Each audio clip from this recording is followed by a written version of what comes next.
Hello बच्चों। आज हम हमारी एक चरवार रैखिक समीकरण की आगे की कक्षा की बात करेंगे। हमने अब तक समीकरणों को सरल करा है, जिसमें एक पक्ष में एक चर हो या दोनों पक्षों में दोनों साइड एक जैसे चर हो। इस प्रकार की समीकरणें हमने सरल कर ली है।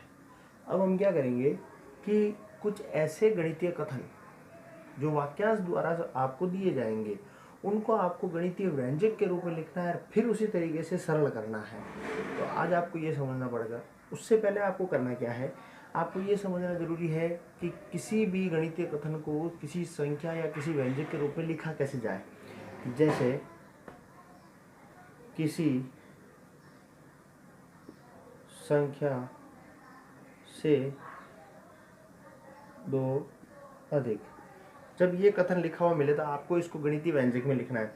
तो किसी संख्या, हमारे पास वो संख्या नहीं है, तब हम इस संख्या को मानेंगे x।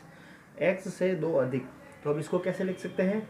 x से दो अधिक मतलब x में दो जोड़ेंगे तभी तो x से दो अधिक होगा। तो इस तरीके से इस कथन को आपने इस गणितीय रूप में लिखा है, और इस गणितीय रूप में लिखने के बाद आप इसे आराम से सरल कर सकते हैं। सेम टू सेम ऐसे ही किसी संख्या से दो कम यानी कि x माइनस दो, किसी संख्या का दो गुना यानी कि x इंटू दो, या किसी संख्या का आधा, आधा मतलब इसमें अब दो का भाग, संख्या आपने मानी है x में दो का भाग। इस तरीके से आपको ये गणितीय कथन जो दिए हुए हैं इनको समीकरण में व्यवस्थित करना आना चाहिए। बस इसके अलावा इसमें और कुछ नहीं है। तो आज हम अपनी एक प्रश्नमाला करेंगे जिसमें ऐसा ही कुछ है, देख लेना इसको, ठीक है ना। देखते हैं हम आज। हाँ, ये मेरे पास रिपोर्ट आई है कि भाई आपके पास प्रश्नमाला अर्थात किताब नहीं है। किताब नहीं है तो कोई दिक्कत नहीं, आज की यूट्यूब वीडियो में मैं आपके जो आपकी प्रश्नावली है उसके सारे प्रश्न एक पेज के रूप में डाल दूंगा। आप उसे देखकर उसमें से सारे क्वेश्चन कर लीजिएगा, ठीक है ना। तो आज हम क्या करते हैं, हमारे एक क्वेश्चन दिया हुआ है, तो मैं आपको अब सारे ये क्वेश्चन से ही समझेंगे। तो एक क्वेश्चन से समझाता हूँ। प्रश्नमाला 2.2, ठीक है ना। प्रश्नमाला 2.2, ये बोर्ड को व्यवस्थित कर देते हैं थोड़ा, ठीक है। प्रश्नमाला 2.2 में क्वेश्चन नंबर 1 है, मैं बोल देता हूँ। अगर आपको किसी संख्या में से 1/2 घटाने और परिणाम को जो है 1/2 से गुणा करें तो 1/8 प्राप्त होता है, तो वो संख्या ज्ञात कीजिए। तो हम यहाँ लिखते हैं इस प्रश्न को, किसी संख्या से 1/2 घटाने पर, अब आपको अगर मैं कह दूं कि कोई एक संख्या है उसमें से 3 घटाओ तो रिजल्ट क्या आएगा, आप क्या करोगे, उस संख्या में से 3 को घटाओगे और जो आएगा वही रिजल्ट रहेगा। तो बस इसको भी ऐसे ही करते हैं। तो इसका परिणाम यानी कि रिजल्ट, परिणाम क्या आ जाएगा, किसी संख्या, संख्या क्या मानते हो आप, x में से क्या करना है, 1/2 घटाना है। तो आपके पास परिणाम क्या आ गया, x में से 1/2 घटाएंगे तो जो आएगा वो आपका क्या हो जाएगा, परिणाम। अब आगे इसमें क्या लिख रखा है प्रश्न में, अब जो परिणाम आया है उस परिणाम को 1/2 से गुणा करने पर, तो ये जो परिणाम है उसको किससे गुणा करना है, 1/2 से। तो परिणाम पूरा क्या है, ये x माइनस 1/2, इसको गुणा करना है 1/2 से। जैसे ही इससे गुणा करते हैं तो गुणा करने पर हमें क्या प्राप्त होता है, 1/8। तो जो इतना बड़ा प्रश्न था उस प्रश्न को आपने इतने से रूप में लिख लिया। यही होता है गणितीय कथन को व्यंजक के रूप में लिखना, गणितीय भाषा के रूप में लिखना। अब इसको इस प्रकार से आप आराम से सरल कर सकते हैं क्योंकि ये आपने सीख रखा है। फिर भी मैं आपको सिखा देता हूँ। सबसे पहले आप इसको गुणा कर लो, x को 1/2 से गुणा कर लिया, फिर माइनस 1/2 ये है ही है, इसको इस बाहर वाले 1/2 से गुणा करेंगे बराबर 1/8। सरल करो इसको तो ये आ जाएगा x/2 माइनस 1/2 दूनी 4 बराबर 1/8। इस प्रकार से आपके पास ये व्यंजक आया है। अब आप क्या करेंगे, वही विधि, सभी का लसअप 2, 4 और 8 का, 2, 4, 8 लसअप ले 1, 2, 4, फिर लसअप ले 1, 1, 2, फिर लसअप ले 2, 1 1 और 1, तो आपके पास लसअप आ गया ये 2 2 दूनी 4 4 दूनी 8। तो लसअप जो आया है आपके पास 8 से सभी पदों को गुणा करने पर क्या करेंगे हम, गुणा करेंगे।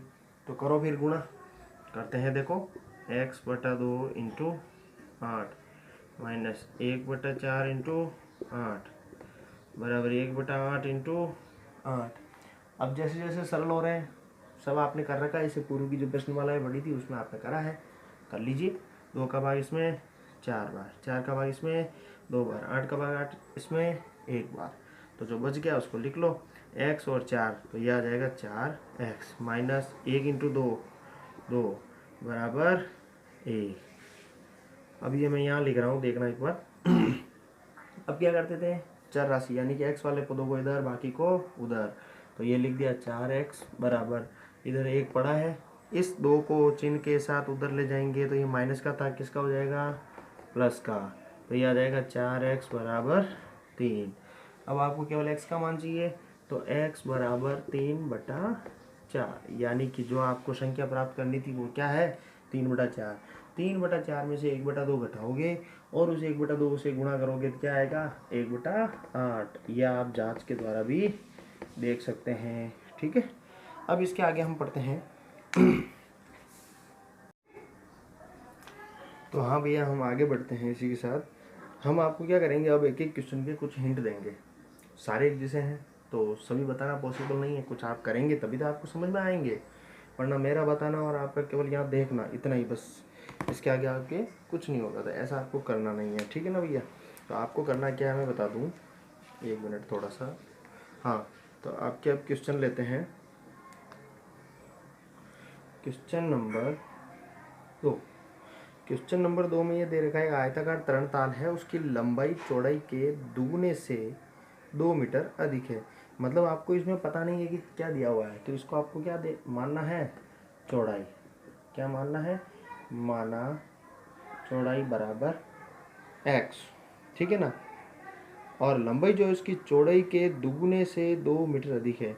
मतलब इसकी लंबाई जो है, इसकी चौड़ाई जो भी दे रखी है उसके दुगने, दुगने यानी कि 2 को गुणा करेंगे x से, 2x।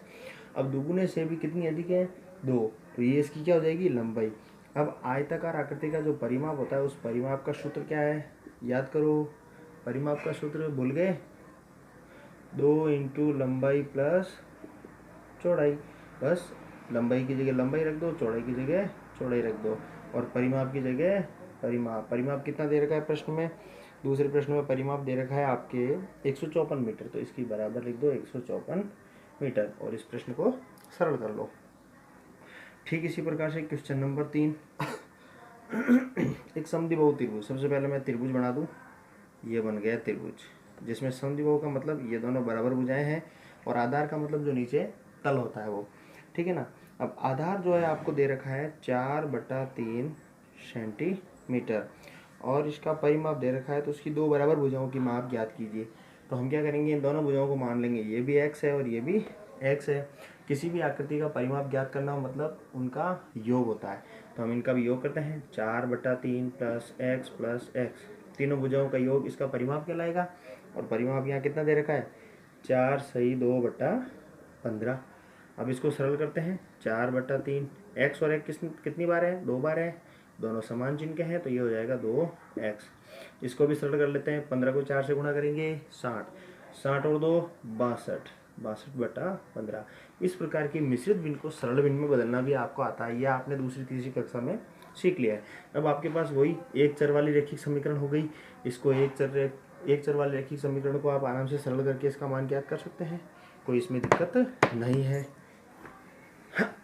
इसी प्रकार से मैं आगे भी आपको क्वेश्चन बताता रहूँगा, ठीक है ना। जो जो इम्पोर्टेंट क्वेश्चन है मैं बता रहा हूँ, बाकी आपको करनी है।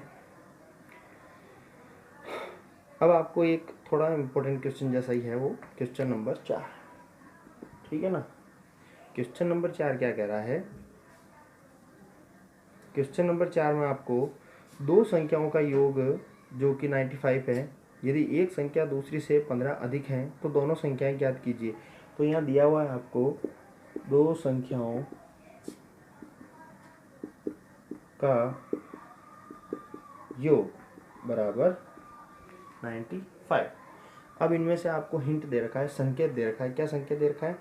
एक संख्या दूसरी से 15 अधिक है। तो आप क्या मानोगे? माना पहली संख्या, कोई भी एक संख्या ले लो जो कि x है।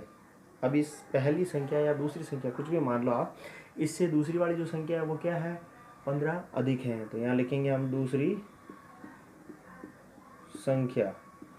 संख्या जो है इससे 15 अधिक है, यानी कि इसमें 15 जोड़ना पड़ेगा। मैंने अभी आपको शुरुआत में बता दिया था हिंट देके कि आपको इसको किस प्रकार करना है, इसमें कितना कैसे, क्या कम कैसे होगा, अधिक कैसे होगा, गुना कैसे होगा, ठीक है ना, ये सब मैंने आपको बता दिया है। अब आपके सामने सारी जो फॉर्मूलाज है वो पढ़े हैं। दो संख्याओं का योग, अब दो संख्याएं कौन सी है? एक तो x है और दूसरी x प्लस 15। इन दोनों का योग कितना होता है? 95। तो यहाँ हम लिखेंगे प्रश्नानुसार x प्लस 15 बराबर 95। इस प्रकार से आपको इसको व्यवस्थित करना है और आगे सरल करना है। x और x, 2x प्लस 15 बराबर 95। अब इस एक चर को इधर रखना है केवल, 2x बराबर 95। यह अचर जो संख्या है इसको इधर ट्रांसफर करेंगे, उधर भेजेंगे, पक्षांतरण करेंगे। तो ये प्लस की है, उधर जाएगी तो किस में आ जाएगी? माइनस में। 2x बराबर, इसमें से इसको घटाया 0.8 बराबर, अब इधर ये गुणे में है, x अकेला रहेगा तो 2 इधर किस में जाएगा? भाग में। 80/2, 2 का भाग इसमें 40 बार, यानी कि x कितना आ गया? 40। तो x की जगह तो 40 और दूसरी संख्या 40 में 15 अधिक, यानी कि 55। इन दोनों का योग देख लो आप आराम से, 55 ये 95 आ रहा है। तो ये आपकी जांच जो है वो भी हो गई, राइट। ठीक है, इस प्रकार से आपको आज प्रश्नमाला जो ये 2.2 का काम है ये कंप्लीट करना। हालांकि सारी प्रश्नमाला इस तरीके से ही है, कुछ क्वेश्चन हो सकते हैं अलग अलग हो, ठीक है ना। एक आपको कुछ और देख ले, आप इसको छठा आप करेंगे, पूर्णांक आप जानते ही हैं, दो संख्याओं के अनुपात। Question number 5। जब अनुपात दे रखा हो तो कैसे करते हैं वो मैं बता दूं आपको। दो संख्याओं का अनुपात, दो संख्याओं का अनुपात दे रखा है 5:3, ठीक है ना। इनमें अंतर अगर 18 है तो संख्या ज्ञात कीजिए। तो माना ये दोनों अनुपात वाली संख्या, माना संख्याएं हैं 5x और 3x। बड़ी कौन सी है? साफ दिख रहा है 5x। इसका और इसका, इन दोनों का अंतर का मतलब इन दोनों का घटाव, अंतर जो है वो कितना है? 18। यह आपको प्रश्न में दिया हुआ है। तो आपने जो प्रश्न में गणितीय कथन दिया हुआ था उस कथन को व्यवस्थित करके गणितीय कथन के रूप में, यानी कि गणितीय भाषा में लिखा है। अब इसको आप सरल कर सकते हैं आराम से। 5x में से 3x घटे तो 2x बराबर 18। अब यहाँ से x की वैल्यू आप आराम से ला सकते हैं 18। ये इधर गुणे में था तो इधर जाएगा तो भाग में, बटा 2। 2 का भाग 18 में 9 बार, यानी कि x का मान कितना आ गया? 9। अब आपके पास यहाँ x का मान आ गया है, आराम से आप संख्या बता सकते हो। आपने संख्या क्या ली थी? 5x और 3x। तो 5x इसके साथ गुणे में है, x का मान कितना? 9। ठीक इसी प्रकार से 3 × 9, 5 को 9 से गुणा करो 45, 3 को 9 से गुणा करो 27। तो ये संख्या क्या आ गई? 45 और 27। इन दोनों का अंतर निकाल के देखना, 18 ही आएगा। ठीक है, तो इस प्रकार से ये प्रश्नमाला आपको पूरी करनी है। और ये पूरा जो इसका प्रश्नमाला का आपका PDF है वो मैं आपके इस YouTube के अंतिम पेज पे भेज दूंगा, आप इसको देखेंगे। सारे प्रश्न एक जैसे हैं, आप सभी करेंगे। अगर कोई प्रश्न समझ में नहीं आता है तो आप मुझे पूछेंगे। आपको अमूमन इसके 12, 13, 14, 15 और 16 सारे के सारे क्वेश्चन करने हैं 16 तक। ठीक है, हो सकता है 15वां मैं करवाऊँ अगली क्लास में, लेकिन 16 तक आपको सारे क्वेश्चन करने हैं। ठीक है ना। तो फिर आपको अगले सप्ताह मिलेंगे शुक्रवार के दिन, और आपकी आज प्रश्नमाला 2.2 पूरी होती है। और इसका पूरा जो गृह कार्य है वो आपको करना है। इसकी PDF मैं आपके YouTube के अंतिम पेज पे भेज दूंगा। धन्यवाद।